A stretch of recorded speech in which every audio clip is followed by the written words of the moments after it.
com a Né. E para nós é um grande prazer estarmos recebendo o Pedro Dias Leite. O Pedro, ele é diretor de jornalismo da CBN.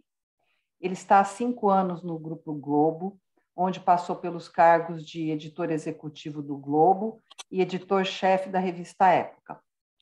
Antes, ele trabalhou na Veja, como editor de política, e na Folha de São Paulo, onde foi correspondente em Londres e Nova York, entre outras funções. Então, Pedro, você seja muito, muito bem-vindo aqui hoje, tá? E o Pedro vai falar para nós de podcasts, oportunidades e desafios. E eu não sei como vai ser a tua dinâmica, Pedro, com relação às pessoas, se elas quiserem fazer perguntas durante, e aí você coloca da dinâmica. Então, seja bem-vindo, a palavra está com você, conte da sua experiência, conte de toda essa caminhada para a construção dos podcasts, dessas oportunidades todas, dos desafios e quais são os grandes aprendizados que você teve nisso tudo. Vamos lá. Legal.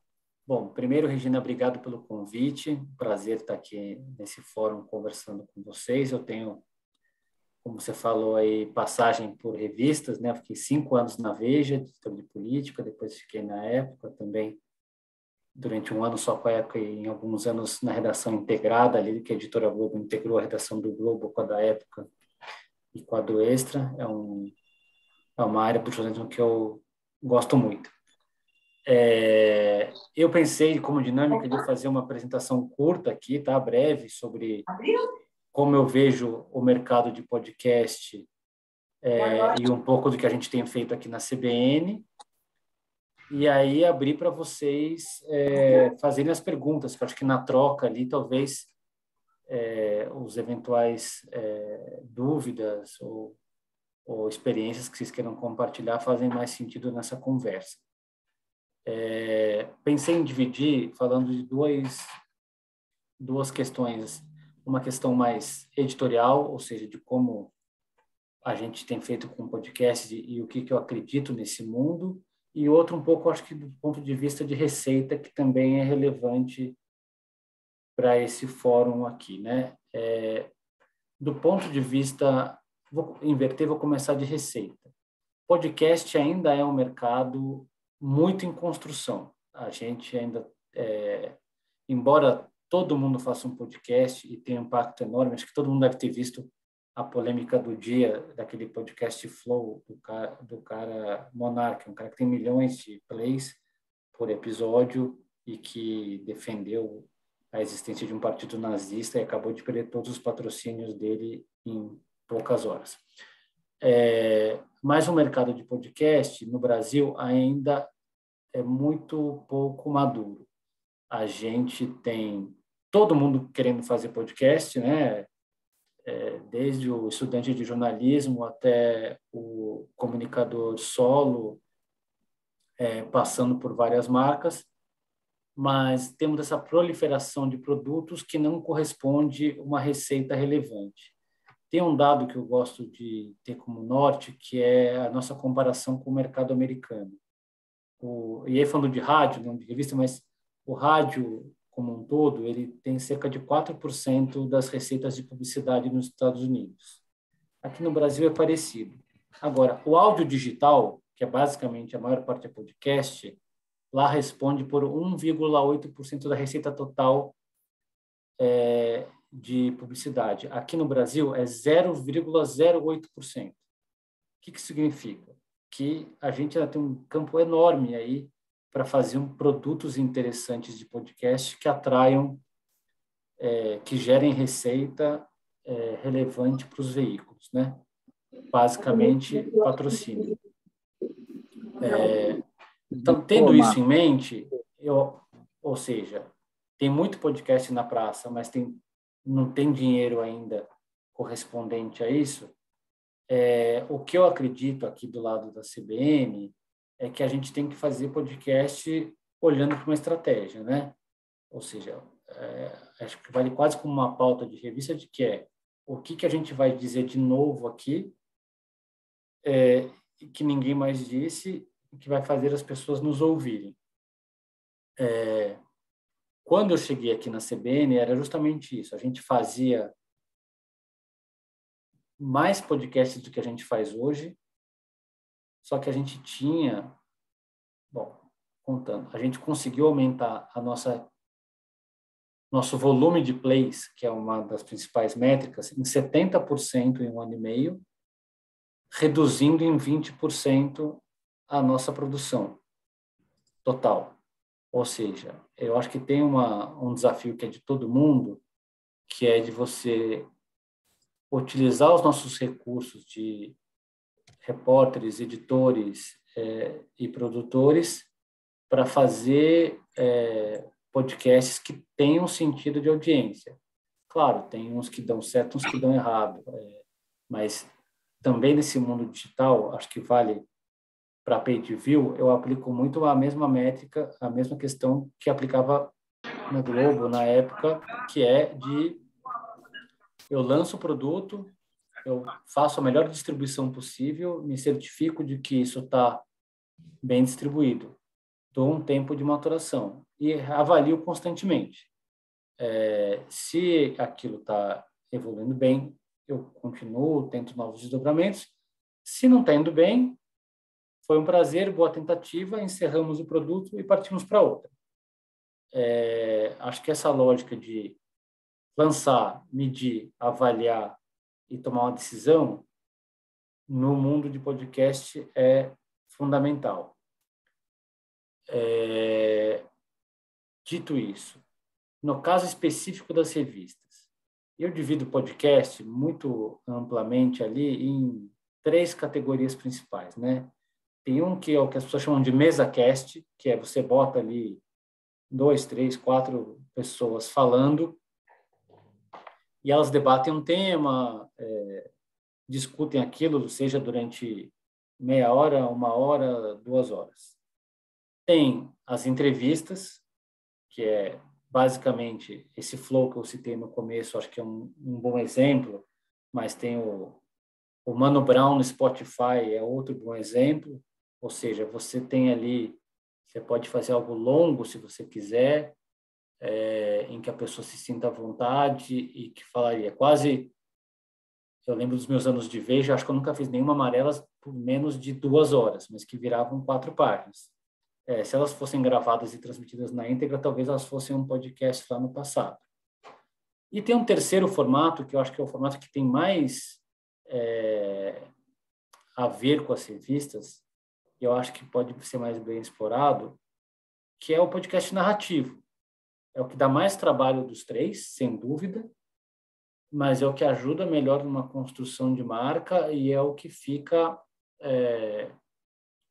e tem um bom potencial também de audiência.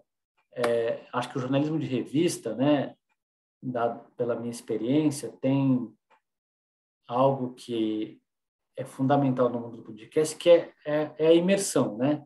Quando o repórter vai fazer a matéria, ele apura 10 vezes mais do que o resultado final que a gente vai colocar nas páginas. A riqueza de conteúdos e o modo como uma revista expõe um conteúdo tem similaridade com um podcast narrativo, que é você pegar jornal, né? Você vai lá, o lead, sublead e tal, e bota aquela matéria. Na revista tem essa questão de você contar uma história com começo, meio e fim.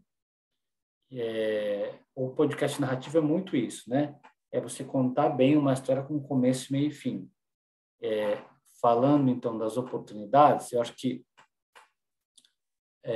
talvez você conseguir que o repórter na apuração tenha esse olhar de captar os áudios, de descrever o que está acontecendo e tal, pode ser um desdobramento natural de uma matéria de capa, um podcast semanal, uma vez por semana, ou mensal, ou o que for da revista, com aquela história. Eu acho que tem uma afinidade natural entre uma boa história de revista bem apurada e bem contada com um podcast narrativo bem apurado e bem contado. Então, acho que essa é a primeira oportunidade do título dessa nossa conversa. A segunda oportunidade é aquela que eu já mencionei.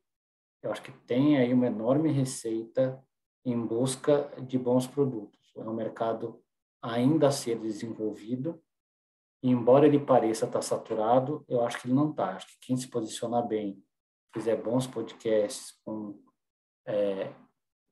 todos esses atributos que a gente está falando aqui, tem chance, sim, de conseguir transformar isso em algo viável. No campo dos desafios, são dois também, seguindo essa lógica. Um, do mesmo lado da oportunidade, é um desafio, um mercado que ainda não está maduro. As pessoas ainda querem estar em podcast, mas não sabem direito como.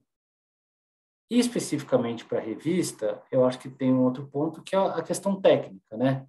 Aqui na CBN, muitas vezes eu faço parcerias com veículos escritos do Grupo Globo, e tem um conteúdo muito bom, mas que tecnicamente, em termos de áudio, fica a desejar.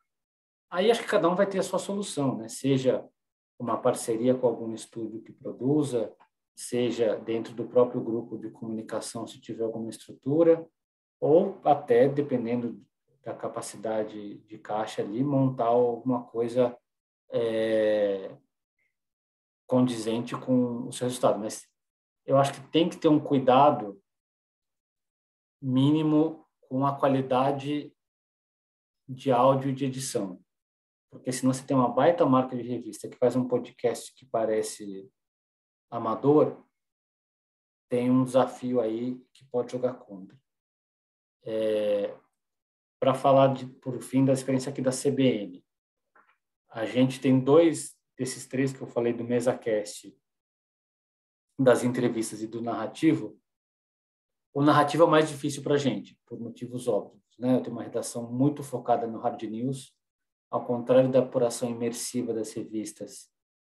Nossa apuração é nervosa, né?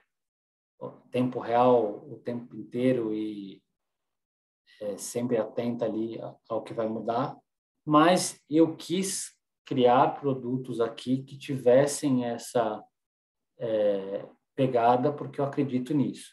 Então, a gente tem o Vozes, que é um podcast narrativo que já existia antes de mim, com um relativo sucesso. A gente está para lançar uma nova temporada até o final do primeiro trimestre, e chama Vozes porque a gente quer captar as vozes das pessoas. Ele, como são temporadas relativamente curtas, o número de plays total não é expressivo, mas o número de plays por episódio dele e a retenção é um dos melhores do ranking da rádio. Então, assim, como um comentarista que fala todo dia acaba tendo um número maior de plays porque você vai somando aquilo. Mas em número de ouvintes e de retenção, o Vozes, que é esse podcast narrativo, é um dos meus principais. Tem outra questão que é da curadoria. A gente tem um podcast aqui que é o Panorama CBN, que ele resume as principais notícias do dia em menos de meia hora. Também é outra questão que talvez faça sentido para a revista. A gente tem uma capacidade de curadoria de notícias, de separar o que é importante do que não é importante, que o leitor de vocês ou o meu ouvinte não tem. O Panorama CBN é um podcast 100% focado nisso e que vai muito bem. Tem também o CBN Professional, e aí é um podcast que tem um bom patrocínio recorrente e que faz sentido. Formato de entrevista. Ouvimos grandes CEOs para falar sobre carreira, para falar sobre essas outras questões. Então, acho que esse é um panorama assim. Talvez não valha a pena um tiro só em um tipo de podcast, mas tem vários formatos disponíveis. Acho que todos eles têm oportunidades a depender do perfil da publicação. E é um veículo fascinante pelo engajamento. A gente tem métricas e todos os agregadores têm essas métricas. Quando um podcast é bem feito, alguns dividem em 10 em 10%, outros dividem de 25 em 25%. Os nossos podcasts bons, eles todos terminam depois de 75% do consumo. Ou seja, uma ligação do ouvinte/leitor com a marca diretamente ali na veia. A gente, dos nossos, não quero dar um número errado, mas acho que dos nossos 10 principais podcasts, 6 ou 7 são patrocinados. Então, tem também aí um interesse dos anunciantes. O meu projeto para 22 é lançar novos podcasts, mas é isso, assim, não dá para você falar, vou fazer um podcast pronto. Acho que isso eu aprendi aqui não funciona. Sabe aquela história do vem um repórter que gosta de basquete, fala, olha, eu queria fazer um podcast de basquete. Não, não dá certo. Você tem o desgaste da pessoa fazer, tem o tempo das pessoas e o retorno de audiência é sempre baixo. Então, o que eu diria é planejamento, foco, métrica, avaliação constante e decisão racional sobre o que fazer com aquilo. Eu falei das histórias de sucesso, vou contar de uma história que não de sucesso também para todo mundo fazer. Eu falei, a CBN é uma rádio séria, mas o BBB é um canhão de audiência, vamos tentar fazer um podcast de BBB. Peguei 2 ou 3 jornalistas aí, vocês comentam só de áudio num grupo de Zap, a gente fazer o Zap da CBN no BBB, uma tentativa tal. Eles estão adorando fazer, mas eu fui medir ontem, está com 300 plays por episódio. Eu vou dar mais um tempo, mas assim, não é a audiência que eu esperava. Vai ter um aprendizado aí, mas Pedro, não vai ser um produto que eu vou continuar. Diga, Pedro, dá licença Regina. só um pouquinho. Me Eu fala estava uma coisa. terminando, agora conta aí. Acho que agora está na Não, hora de não, abrir não. para as Eu só queria perguntas. fazer uma pergunta, aproveitar isso que você disse. Qual é a quantidade de plays adequada para você considerar que o podcast é um sucesso? Olha, eu acho que isso varia muito de marca para marca, mas eu fiz um recorte aqui quando eu cheguei, a gente fazia 100, porque a CBN tem uma particularidade que a gente recorta,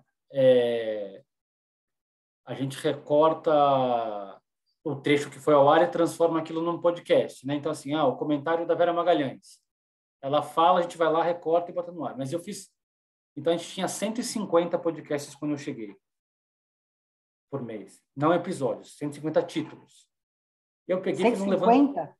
150. Mas é isso, o comentarista virava um podcast.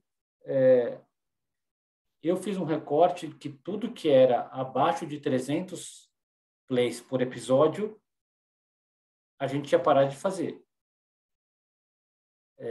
Talvez, obviamente, assim, o que a gente tem que falar de sucesso? Acho que a gente tem que ter em mente a realidade de cada um.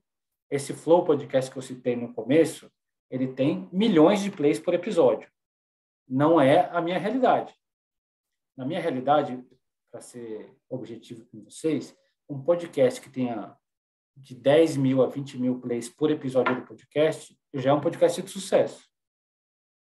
Mas, sucesso em número de plays. Mas eu tenho podcasts com menos plays do que isso, mas que tem um ótimo patrocínio. Por quê? Porque o patrocínio, o anunciante quer estar dentro daquele contexto e falar com aquele público. Então, assim, um podcast que tem 8 mil plays por episódio, mas que tem um ótimo patrocínio de uma marca, eu considero um sucesso, porque ele paga toda a produção dele, ele atinge um público fiel e ele está lá. Então, assim, podcast de sucesso, acima de 10 mil plays, eu considero um podcast bem sucedido. Não são tantos, assim, a maioria dos meus podcasts está abaixo disso, mas a maioria está acima de 1.000. Agora, o que conta muito para esse mercado é a métrica mensal. Então, um podcast que tenha 2 mil plays por um comentarista, que cada comentário dele tenha 2 mil plays por comentário, mas ele fala todo dia, no final do mês, aquele comentarista tem 100 mil plays por podcast dele. Legal, um podcast com 100 mil plays por mês é um sucesso. Então, depende da frequência e do seu objetivo. Mas é basicamente isso, assim, eu acho que os podcasts jornalísticos de sucesso, né, sei lá, acho que o principal deve ser o assunto, que é diário. Eu não tenho esse número aqui e ele é do mesmo grupo que eu trabalho. Eu não sei se eu posso nem dar um chute, mas ele deve ser nas dezenas de milhares. Talvez perto dos 100 ali, é por aí. Mas com um canhão de distribuição que é da Globo. Eu acho que isso é outra lição. Você saber distribuir seu podcast, né? É botar ele nas suas matérias, botar ele nos agregadores, conseguir o destaque adequado. Os nossos podcasts, é um número público que a Triton faz. Nossos podcasts de maior sucesso, em número acumulado de plays aqui, estão na casa dos, que é o Repórter CBN e o mais recentes, dos 300 mil plays por semana, 1 milhão de plays por mês. Mas, assim, são recortes curtos produzidos. O Panorama CBN, que é esse que eu falei, a gente bate uns 120 mil plays por mês. É um podcast de sucesso. Ô Pedro, Diga. a Andressa tem uma pergunta da Pais e Filhos e depois eu também quero fazer outra pergunta. Tá legal. Andressa, Quem for fazer pergunta, por favor, só se identifica para eu saber quem é e de isso, onde está falando, que é legal. Oi, tudo bem? Eu sou a Andressa Simonini, sou editora executiva aqui na Pais e Filhos. Eu tenho algumas dúvidas sobre o podcast. A gente que é do editorial, realmente, desde o começo, quando surgiu o podcast, esse nome, sempre foi muito questionado pela questão de monetizar. Tá, como é que viabiliza isso, né? Então, é um desafio ainda. Eu acho que ainda não saiu muito do lugar, porque você não tem uma monetização automática, por exemplo, seria mais uma venda direta, mas uma das coisas que a gente tem pensado, a gente não entrou no podcast ainda, mas é um projeto que a gente tem aqui para esse ano, é também entender sobre esses podcasts que também são transmitidos ao vivo. Então, eu queria que vocês me falassem se você acha que isso é porque você vem de rádio e então o áudio é o seu principal valor, é a sua principal tarefa. Eu sou de revista, mas eu faço muito vídeo. Então, a gente, se fizesse um podcast, teria essa ideia de também transmitir ao vivo, para também divulgar mais. Porque, assim, já tivemos com a Rádio Bandeirantes uma coluna que virava podcast, mas não foi a nossa força. Eu queria que você falasse um pouco sobre esses podcasts ao vivo. Aí vira uma live de podcast, né? Vou dar só um passo para trás para falar de monetização, que eu acho que é importante, né?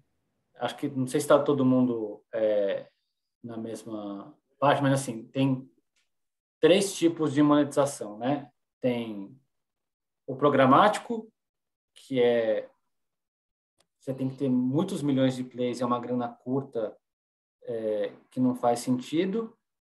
Tem a venda direta, que aí faz um pouco mais de sentido, ou seja, você vende as impressões ali para algum tipo de anunciante, ele pode estar no seu site, estar em vários lugares e estar ali também. E tem o patrocínio, né, nessa escala aí, que é o que de fato eu acredito como o principal meio de monetizar podcast. Acho que no caso de vocês, por exemplo, o contexto é tudo, né? Você fala para um público muito... Quando eu falei venda direta, seria o patrocínio que você disse. Seria... Não, é isso, que é acho que é o principal. Outra coisa é os meios como você coloca isso dentro do podcast, que também acho que é uma discussão interessante que a gente teve aqui. Tem o pre-roll, né, que é aquele antes do podcast começar. Tem o mid-roll, que é no meio do podcast, você para e faz o anúncio. E tem o post-roll, que é lá no final. No Brasil, ainda é muito mais o pre-roll. Então, no comecinho do podcast, você vai lá e anuncia. Nos Estados Unidos, onde o mercado é mais evoluído, o mid-roll responde por 70% da receita. Então, isso eu acho que é uma evolução que a gente vai ver. Outra discussão que a gente teve aqui, que eu acho que é legal vocês terem também, que é também números do mercado americano, que eu acho que é o grande balizador. Lá, 80% desses anúncios são lidos na voz do narrador do podcast. E isso agrega muito valor para a coisa. Por outro lado, por exemplo, no Grupo Globo, a gente tem uma regra muito restrita de que jornalista não faz propaganda. Então, a gente teve uma discussão interna aqui e chegou a um acordo que, ok, o narrador do podcast, ele pode ler o anúncio institucional da marca, e aí, não sei se na CV, isso aí varia de grupo para grupo, tá, gente? Estou falando aqui. Mas a gente não faz merchan, né? Ele pode dizer, olha, a sandália X patrocina esse podcast, é uma empresa com 50 anos no Brasil e não sei o que no mundo. Vá no site da sandália X para mais informações. Mas ele não pode dizer assim, nossa, eu uso a sandália X que é muito confortável, que alegria. Então, assim, acho que essas discussões sobre pre-roll e mid-roll e sobre tal ou não na voz do seu jornalista fazem todo sentido e são uma questão relevante para a monetização. Sobre a live, eu tenho um podcast aqui que é gravado, a gente transmite a gravação dele ao vivo em várias plataformas, que é o Mundo Corporativo, que é com o Milton Jung, o nosso, sem quer dizer causar ciúme nos meus outros âncoras, talvez nosso principal âncora. Ele é o âncora há mais tempo na rádio do Jornal da CBN. O retorno de métrica dele na nossa transmissão ao vivo não é bom. A gente não tem uma audiência significativa. E aí, de novo, na questão da monetização, eu acho que faz sentido para você transmitir pelas suas redes sociais, para os seus canais, e talvez fazer alguma entrega comercial lá. Mas vocês devem ter relação com o YouTube, por exemplo. O YouTube, metade de qualquer receita que você consiga já vai direto para eles. De novo, o volume que você tem que ter para isso, para mim, não tem justificado. Eu acredito mais, acho que a live pode fazer sentido para algumas coisas, especialmente para você destacar as suas redes sociais, né, fazer essa entrega, mas eu acredito mais num conteúdo, que acho que esses conceitos também, obviamente, em matéria de texto, de cauda longa, de você fazer algo que a pessoa vai escutar quando ela quiser, do que a live ser uma entrega significativa. Acho que ela, para tentar responder, acho que ela pode fazer parte do seu pacote, mas para mim não é algo que faça diferença, talvez por falta de exemplos, mas o exemplo que eu tenho na casa não foi algo que me trouxe novidade. O que eu acho a gente grava muito, e é uma discussão aqui, a gente grava muito podcast só no áudio. E essa coisa de você gravar com o vídeo e distribuir com o vídeo é uma tendência. Esse flow que eu citei é em vídeo, a Alexa, a gente tem conversas com eles, está vendendo cada vez mais em vídeo. Então, o formato de podcast, mas com o vídeo junto, pode vir a fazer mais sentido, sim. Tá, e só para complementar uma pergunta da Regina, desculpa, você falou sobre o tempo de maturação, de testar, botar na rua, e eu sou super assim também, eu acho que tem que testar, não custa testar, quem sabe dá certo ou dá errado, e tem que apostar, né, fazer o melhor. Mas quanto tempo de maturação, assim, você geralmente acha que é necessário aí, internamente, pela sua experiência com a CBN? Olha, eu acho que menos de 6 meses, porque, de novo, né? Esse teste tem que ver todas as variáveis, né? E para mim foi um mundo novo. Eu estou na rádio há 1 ano e meio. Eu vim numa trajetória de 20 anos só de veículos escritos. Mas a gente sabe que a distribuição, se na distribuição no escrito já é relevante, né? Aquela coisa que você busca o seu SEO para fazer o Google para te dar bem, ou as redes sociais, né? O cara dificilmente vai digitar lá paisdefilhos.com.br, né? Ele vai chegar a você por outros meios. Estou supondo, tá? É isso mesmo, tô na luta que nem todo mundo. Exato. No caso do áudio, é ainda mais desafiador. Eu ainda, depois de 1 ano e meio aqui, não posso dizer que eu tenho... Com certeza, eu não tenho o mesmo grau de conhecimento de como eu conseguia dirigir tráfego para os meus conteúdos que eu tinha de texto. Então, assim, acho que isso é uma variável importante. Então, nesse do BBB que eu falei com o Spotify, aí botaram lá numa lista que chamava Fogo no Parquinho. Falei, legal. Aí falei com a Apple, ok. Botei nas nossas redes sociais. Assim, eu tento fazer tudo isso. Peço para os jornalistas divulgarem nas redes deles, né? Esse beabá ali que a gente sabe bem como é que faz, mas é uma construção de audiência, sabe? Não é uma coisa... Salvo, sei lá, se você consegue, por alguma... Eu tive produtos aqui que em 3 semanas decolaram, mas foi assim, estava falando com algum desses agregadores e aí a gente estava com um produto aqui e eles estavam lançando um novo formato em que o produto que eu tinha encaixava direitinho. Aí foi bom, porque os caras chegaram com um novo formato, eles apostando no meu produto, aí explodiu, maravilha. Mas no mundo real, você construir do zero uma audiência de podcast é uma montanha acima, assim. Não E os podcasts é... que vocês fazem são sempre assim, não é dividido por temporada, por exemplo, porque eu vejo alguns que estão divididos por temporada. Não, o seu é rotina para Não, sempre. eu tenho de tudo. 2 que eu citei aqui são por temporada. O Professional, que é esse podcast sobre... Seria conselhos de carreira, mas é mais do que isso. Ele é por temporada, ele está na 5ª temporada agora. A gente estreou essa temporada discutindo burnout. Foi sensacional porque foi um CEO super relevante contando a história dele de burnout. E aí, o que eu achei mais legal da história é que terminava... O que todo mundo pensa? Um CEO que teve burnout vai ser demitido, foi plantar uma horta de orgânico. E ele era CEO do Brasil e foi promovido a CEO da América Latina depois do burnout dele, né? Então, o Professional é temporada, o Vozes, que é o narrativo que eu falei, é de temporada e por um erro meu, tá ali, um hiato enorme entre uma temporada e outra, que eu não recomendo que vocês façam, porque você tem uma audiência, constrói aquilo tal, e as pessoas mudam a atenção delas para outros temas. Mas sim, o panorama e os meus comentaristas são mais regulares sem fixar. Mas eu não acho ruim temporada, desde que fique claro para a sua audiência, para o seu leitor, o começo, meio e fim e a perspectiva. Acho que isso não pode faltar. No Professional, a gente terminou agora, dia 15 de janeiro, a gente está de volta com a nova temporada, blá, blá, blá, blá. E os dados mostram que é isso.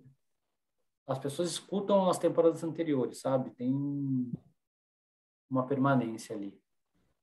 Obrigada, viu? Desculpa aí, entrei com umas 3 perguntas, mas Imagina, valeu. estamos aqui para essa conversa. Pedro, eu estou com uma pergunta aqui da Luciana Romano, da editora Perfil, que ela está perguntando o seguinte: qual a maior origem de players? Sua comunicação leva mais as pessoas para as plataformas ou os agregadores trazem mais gente?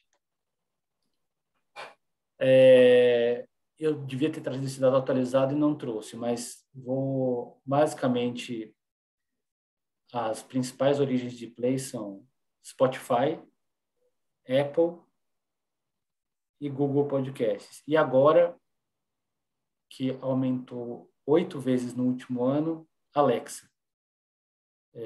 Já é algo relevante para a gente. Acho que a cada novembro, quando tem a Black Friday, a Alexa triplica de audiência para mim. É verdade. É real. Obviamente, eu tento fazer com que o maior número de plays seja nos meus ambientes próprios, ou seja, o aplicativo da CBN e o site da CBN, porque você tem mais controle sobre, você tem como monetizar melhor, né? Eu consigo entregar melhor determinados patrocínios, mas assim como os sites das revistas, os nossos aplicativos são o minoritário. Eu tento fazer um cross que nem tem resultados ainda ambíguos, que eu tento chamar muito na nossa programação, escute o podcast, vá lá e ouça, etc.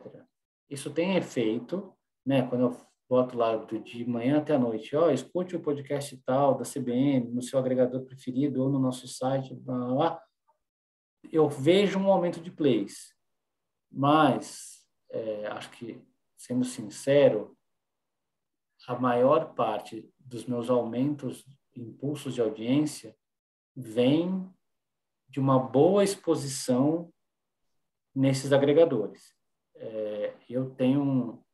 Quando eu cheguei aqui há 1 ano e meio, a gente tinha um diálogo muito distante e eu estreitei esse diálogo com essas principais plataformas, porque eu vejo eles como uma vitrine relevante para os meus plays. E eu não citei e até acho que é um erro, o Globoplay tem sido uma vitrine muito legal para mim. Eles lançaram uma área de podcasts e uma área de áudio.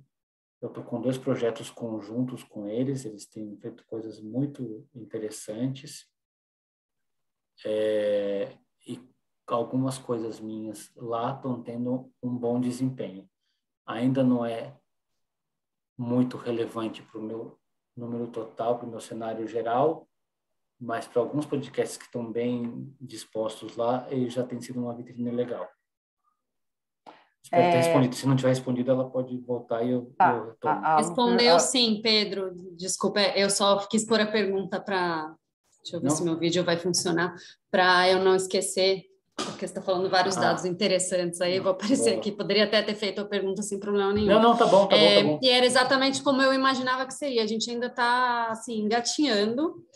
A gente começou para uma marca só nossa, que é Aventuras na História, junto com a Laura Uy, a gente começou a fazer podcasts que deram muito retorno, e agora a gente faz para 7 marcas da editora. Então, a gente resolveu ir pesado e começar. E foi bastante interessante algumas coisas que você falou aí de histórico, porque como a gente está ainda aprendendo, até editorialmente, né, ainda acertando o produto da forma que a gente acha que tem que ser, mas nem sempre também o que a gente acha é o que o mercado quer, né? E a gente começou sem patrocínio, então a gente fez o inverso. Vamos colocar tudo e vamos ver o que dá, e aí a gente começa a ir atrás. Vamos primeiro ter um volume interessante para a gente ir atrás disso, mas achei bem interessante as coisas que você falou aí. E casou um pouco com o que eu imaginava que fosse mesmo. Porque como esse é um formato diferente, né? As pessoas, por mais que tenha crescido bastante na pandemia, essa pandemia já dura 2 anos, mas ainda é muito novo, né? Então, para a gente, essa plataforma aí, a gente acredita bastante. E aí eu tinha mais essa dúvida. E com relação a patrocínio, até invertendo um pouco o jogo, né? A gente começou assim, vocês começaram também, porque pelo que você falou, vocês tinham 150 programas, então vocês começaram pondo o primeiro pé em editorial e depois foram atrás de patrocínio. Vocês fizeram também esse caminho. Hoje, exato, tem muita coisa que, quando eu cheguei aqui, a CBN já tinha muita presença digital, a gente já estava na Alexa, já tinha os podcasts, já tinha tudo. Só que a gente não olhava, não é que a gente não olhava para isso, a gente passou a olhar para isso com um olhar mais estratégico, que é isso, não dá para fazer tudo. E aí eu comecei, hoje em dia, quando eu vou lançar algum produto, eu falo com o comercial antes, falo, olha, eu tenho essa ideia aqui de produto, ela me interessa editorialmente e eu vou fazer, mas é isso, a ideia é essa, porque eles vão já para o mercado. Eu tenho um exemplo objetivo. Eu tinha o Márcio Atala, que é um comentarista de bem-estar. Ele fala no jornal em pílulas curtinhas de manhã. Eu tive uma coisa com ele e falei, isso aí vira podcast nesses recortes, nesses 150 que eu falei. Aí eu queria melhorar minha programação no final de semana, que eu estava muito pesada, e eu acho que ninguém que ouvir notícia o tempo inteiro. Aí não foi almoçar com ele, o Marcos falou assim, vamos fazer um programa de meia hora no final de semana, que a gente chama aqui de podcastable, que é, eu gravo ele como podcast e levo ele ao ar no Dial. Eu falei, Márcio, vamos fazer um programa de meia hora, você entrevista grandes nomes da nutrição, da medicina, do esporte, para contar das áreas, mergulhar mais no assunto e tal. Ele, legal, fiz uma ideia.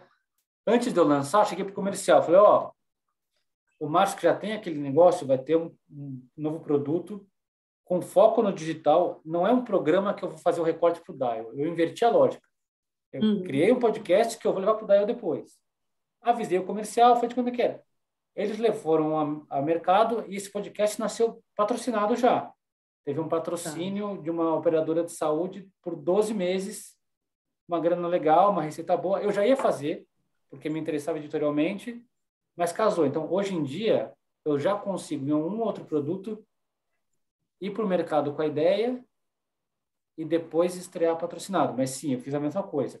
A gente fez um monte de podcast e depois que o Panorama está no ar há um bom tempo sem patrocínio, que foi patrocínio pontuais e agora, se tudo correr bem, a gente vai fechar um ótimo patrocínio, porque assim, é um baita produto que eu gosto muito, é bem feito, bem editado, acho que atende um anseio das pessoas de ouvir a notícia em pouco tempo, com credibilidade e com confiabilidade e de uma maneira clara.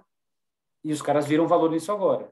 Mas foi um negócio que ficou anos construindo audiência e agora chegou um patrocínio interessante, entendeu?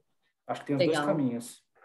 Bacana, obrigada, viu? Nada. Acho que o Joaquim... O Joaquim tem uma pergunta. O Joaquim Carquejó, da Edcase. Por favor, Olá, Joaquim. tudo bem, Pedro? Tudo jóia? Opa, Prazer em tudo bem. conhecê-lo aí. Eu sou um ouvinte assíduo da CBN, gosto muito do trabalho de vocês. Obrigado. É a minha rádio do dia a dia. Continue assim, por favor. Há muitas décadas já. A Edcase produz revistas impressas, digitais, e-books e conteúdo digital. Tem uma amiga minha que trabalha na Globo, na TV Globo, na parte da produção, e ela estava me contando, ela produz o podcast do Bem-Estar. E ela estava me contando, faz um mês mais ou menos, que a gente estava falando de podcast, e ela deu uma ideia interessante.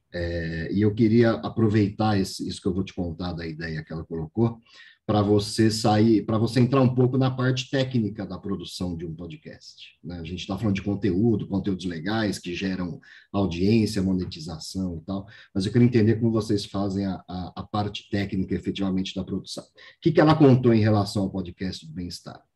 Que eles gravam tudo no Zoom para ter uma interatividade entre o grupo que está discutindo. Então, lá, o Bem-Estar vai falar sobre, sei lá, pandemia, sobre Covid, sobre prevenção, sobre alguma coisa. Aí tem lá 2 ou 3 pessoas debatendo e fazendo através do Zoom, segundo ela, ficou muito mais interessante porque um acaba acompanhando ali a relação do outro, a reação em relação ao que se fala, um dá risada, vê que falou que foi positivo e acaba tendo uma interatividade e acaba ficando um podcast mais atrativo em termos para o consumidor, para quem está ouvindo aquele conteúdo. E eles pegam aquele Zoom e eles usam só o áudio para subir nas plataformas de podcast. Eu vi até que você falou no começo da conversa que muitos podcasts são produzidos em vídeo. Isso acaba viabilizando a subida não só em plataformas de vídeo, como plataformas de áudio também. Mas especificamente no caso do Bem-Estar, eles usam só o áudio, mas gravam no vídeo com o objetivo de ser uma coisa mais interativa, mais bacana, mais gostosa e mais descontraída. E ali, a partir dali, usam, obviamente, o programa de edição para fazer a edição do material e finalizar o material antes de subir para as plataformas. A partir deste exemplo do Bem-Estar, eu queria que você contasse um pouco como que é a produção dos podcasts que vocês fazem dentro da CBN, como são muitos, devem ter várias formas, mas eu queria que você contasse pelo menos o que é um pouco mais diferente ali do padrão, para a gente ter ideias de outros caminhos. Não, assim, a gente tem, fora esses que são de recorte, né, a gente tem basicamente dois tipos de produção. Bom, os narrativos, né, aí o repórter com o gravadorzinho na mão, vai lá e a gente tem microfones especiais, aquele boom que capta o som ambiente, mas é uma coisa mais sofisticada. Acho que nesse nível que a gente está falando, a gente faz de 2 formas. Uma que eu acho a melhor, tá? A gente junta todo mundo no estúdio mesmo e grava no estúdio a conversa, do mesmo jeito que essa conversa do Zoom, Só que a gente grava presencialmente com os 3 ou 4 ou 2 pessoas que participam do podcast no estúdio com o nosso equipamento profissional. Acho que talvez a realidade da CBN seja um pouco diferente da realidade das revistas, porque a gente vive de áudio, né? Então, a gente ou faz assim essa gravação, ou faz da mesma forma que ela citou do Bem-Estar, só que através do codec, que é um sistema nosso próprio, em que a qualidade do som é melhor.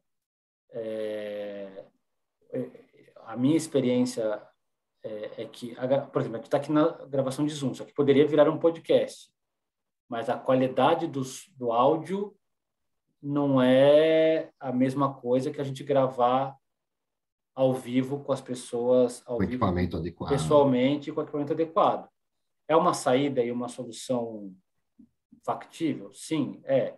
A gente tem um podcast que era do Valor Invest, chamado Pode Isso Meninas, que são 3 mulheres falando de finanças, investimento, decisões financeiras. E ele era gravado por elas via Zoom, e a gente, quando eu trouxe para a CBN, um pouco para tentar melhorar a distribuição e um pouco nessa questão de revenue share, né, de tentar trazer mais receita para nós e para eles, a gente passou a gravar aqui. E a qualidade melhorou sensivelmente, mas elas faziam podcast via Zoom e funcionava. Então, assim, a minha experiência talvez seja diferente dessa do Bem-Estar e da maioria das experiências, mas a gente faz basicamente ou via codec, que é a central técnica, conecta todo mundo, e aí a gente nem sempre conecta com imagem, só o áudio, ou ao vivo, todo mundo eu tenho um estúdio principal e um estúdio reserva, né? A gente usa o estúdio reserva ou uma ilha de gravação e faz assim. E aí, obviamente, depois edita, enfim, e segue o fluxo normal. Acho que essa questão do Zoom pode funcionar, mas não é como a gente faz aqui. A gente não grava nada através do Zoom. Entendi. É o que você falou, né? Pode ser um recurso para quem... Vocês têm uma grande plataforma de tecnologia de áudio, né? Vocês são da rádio. Então, exato. né? Se eu precisar editar pra uma quem página... então, pois é. Se eu precisar editar uma página, eu estou ferrado. Então, exatamente. Cada macaco no seu galho. Exato. Vou usar um WordPress aqui que não vai funcionar. Enquanto vocês, né? Tá certo, legal. Bacana. Isso. Obrigado. As capinhas, para fazer um comentário assim, as capinhas de podcast, eu não tinha designer, que a gente mandava para uma agência. Aí eu falei, gente, eu preciso contratar um designer. E assim, vocês, obviamente, vai fazer uma capinha de podcast, tem, né? Todos os recursos que eu não tenho. Claro. São questões diferentes. Cada um com seu talento. É isso. Obrigado, mas que são complementares. Claro, exatamente. Só respondendo, eu vi aqui a pergunta do Jupi Júnior. Não tem que pagar nada. A minha relação com eles é institucional. Acho que assim, é uma situação de ganha-ganha, porque essas plataformas, o que elas querem é conteúdo que mantenha as pessoas dentro do ambiente deles. E o que a gente quer é uma vitrine boa para exposição e consumo do nosso conteúdo. Então, a conversa é zero de grana e totalmente institucional. Eu digo para eles, olha, tem um produto novo aqui que é sensacional, na minha avaliação, que eu acho que é super legal e acho que vale a pena vocês darem uma olhada. Aí eles vão lá, escutam e falam, putz, isso aqui é bom mesmo.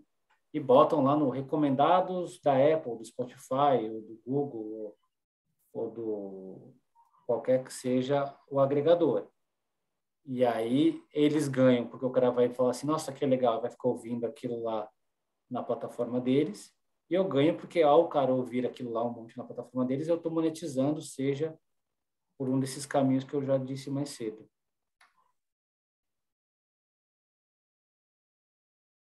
Alguém mais tem alguma pergunta? Ô Pedro, por exemplo, qual que você considera o tempo ideal de um podcast? Porque a gente sabe que a gente disputa o tempo das pessoas, né? Quer dizer, a pessoa não vai estar só ouvindo o podcast, ela tem milhões de outras coisas para fazer. Sim. Qual é o tempo adequado que você É o que considera eu falo para todo mundo aqui. Eu falo, olha, você quer fazer uma coisa que você acha muito interessante, mas que é chato, esquece, porque a pessoa tá ouvindo a rádio, ouvindo podcast, vendo TV por streaming, lendo, enfim, né? Tem que ser interessante acima de tudo. Mas, acho que vou dar uma resposta genérica e depois objetiva. Genérica, a verdade é que não tem tempo ideal. Você tem esses podcasts de conversa, o Flow, para citar ele pela última vez, ou Mano Brown no Spotify. São conversas de 2 horas e meia e que vão muito bem de audiência. Eu não tenho nenhum podcast de 2 horas e meia, tá? E tem pílulas curtas de 5 a 8 minutos que funcionam. Mas, na média, eu acho que meia hora é um tempo ideal para um podcast. Se for uma coisa narrativa muito bem feita, 40, 50 minutos. Então, assim, eu acho que entre 20 e 50 minutos abarcaria 80% dos tipos de podcast que eu considero razoáveis. O Panorama CBN tem 22 a 25 minutos, esse do Marshall Tava Bem-Estar tem 25, o Vozes tem 40, 45 minutos, o Professional tem 35, 40, então acho que é um pouco isso. Mas tem dado muito certo para alguns produtores essas coisas curtas, de 5 a 8 minutos. O Mário Sérgio Cortella, o filósofo que eu tinha aqui na CBN, a gente acabou interrompendo há pouco tempo, eram 3 minutos o podcast dele. Mas aí o ouvinte vai lá e enfileira e ouve 8 na sequência. O Repórter CBN, que é o meu podcast de maior audiência, tem 3 minutos. É o meu apresentador lendo as principais notícias do dia a cada meia hora, como diz o nosso slogan para ele. E vai super bem. Então, assim, depende de qual formato que você tem e qual público você quer atingir. Mas ficaria como meta em torno de meia hora. Acho que mais do que isso, você tem que ter uma coisa muito específica ou muito interessante. O Praia dos Ossos, que eu acho que é um excelente exemplo de podcast narrativo, não sei se todo mundo já ouviu, mas quem não ouviu, eu recomendo. Os episódios são longos, tem 50 minutos. É a história do assassinato da Angela Diniz pelo Doc Street. São 8 episódios de quase 1 hora cada um. E eles tiveram uma audiência super relevante. Então, não tem fórmula, mas tem balizas ali. Tá certo. Então, alguém tem alguma pergunta? Porque daí a gente vai estar dando o nosso tempo de 1 hora, que é a proposta do café, que seja leve, gostoso, que dure 1 hora e que as pessoas sintam o aroma inicial da conversa e depois aprofundem, como o café. Regina, obrigada, viu? Eu estou indo embora, mandei uma mensagem aí que eu já estou saindo, tá, gente? Eu preciso ir numa outra reunião. Mas eu adorei, Pedro. Muitíssimo obrigada, viu? Não, tô às ordens. Obrigado. Valeu. Eu acho que a Thaís da Carta quer falar alguma coisa. Quer, Thaís? É isso, Regina. Pedro, eu tenho uma pergunta breve. Eu gostaria de, enfim, saber quais foram os insights que a CBN teve em relação às diferenças de linguagem do rádio e a linguagem que tem funcionado dentro do podcast. Tem alguma diferença palpável na maneira com que vocês abordam dentro de uma plataforma ou de outra? Sem dúvida que tem, e esse é um dos nossos desafios, que a gente está tão acostumado a fazer a linguagem do rádio, e eu acho que a linguagem do podcast ela é mais solta e mais próxima do ouvinte e mais conversada e num outro ritmo. Então, assim, tem um insight, tem uma diferença e tem uma tentativa nossa de chegar a isso. Às vezes a gente chega bem, às vezes a gente chega mal, mas a gente tenta. O rádio, acho que o rádio também passou por uma transformação, né? Ele era aquela coisa mais do locutor, quase, com aquela voz de barítono, lendo aquilo, tal, de uma maneira empolada. E um dos meus objetivos aqui foi tornar a nossa linguagem mais solta, mais corriqueira, mais próxima do dia a dia. Então, eu acho que assim, tem o rádio antigo aqui, a nossa linguagem atual, e o podcast está ainda mais descontraído. Eu acho que o podcast é muito você pegar o ouvinte pela mão ali e ir conduzindo quase numa conversa. Ele tem uma coisa pessoal, quase de primeira pessoa.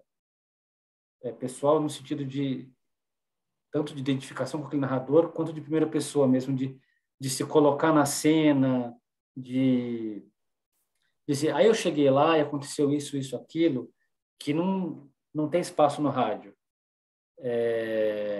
Então, sim, tem essa diferença, a gente tenta fazer ali as adaptações. Você sabe, né? Quando você escreve 100 matérias de um jeito, você vai escrever a 101 de outro jeito, é diferente, né? Não é tão simples. Mas a gente tenta fazer dessa forma. Acho que o Vozes é um bom exemplo. Ele é uma linguagem muito mais próxima do ouvinte. O rádio, acho que tem uma busca pela clareza muito grande no dial, né? Você está ao vivo, você tem que ter aquela pronúncia clara, perfeita, cristalina e objetiva. O podcast você pode ser mais solto e isso acaba fazendo a diferença. Espero ter ajudado, Thaís. Não, me ajudou super, muito obrigada. Mais alguma pergunta, gente? Não? Tá, então eu vou encerrar. Quero agradecer demais o Pedro, foi maravilhoso. Vamos ver se a gente depois evolui um pouquinho mais com mais dados dos podcasts. E convidando todo mundo, a semana que vem, nós teremos o Gui Ravache aqui com a gente. Ele vai estar falando sobre desmistificação do céu, desafios e oportunidades. O Gui todo mundo conhece, ele é consultor digital, colunista, palestrante, desenvolve projetos de transição de modelo de negócios tradicionais para digitais, enfim, eu acho que também vai ser muito proveitoso para todos. Então, fica o convite para a semana que vem, dia 15, de 2 às 15 horas, o Gui Ravache estará aqui com a gente. E o meu grande agradecimento ao Pedro. O Pedro foi, assim, simpaticíssimo, sempre pronto, sempre disposto. Você pensa o seguinte, o cara é diretor de jornalismo da CBN, ele responde na hora, ele não demora. Então, muito obrigada, Pedro, e até qualquer hora, até qualquer dia, espero poder contar com você aqui novamente. Eu que agradeço o convite, Regina, foi ótimo as nossas conversas pelo WhatsApp e por telefone e agora ao vivo. E se vocês tiverem eventuais dúvidas, eu estou à disposição para ajudar. Foi um prazer, espero ter ajudado. Muito obrigada a todos pela presença e até semana que vem, num novo Café com a Ner. Tchau, tchau.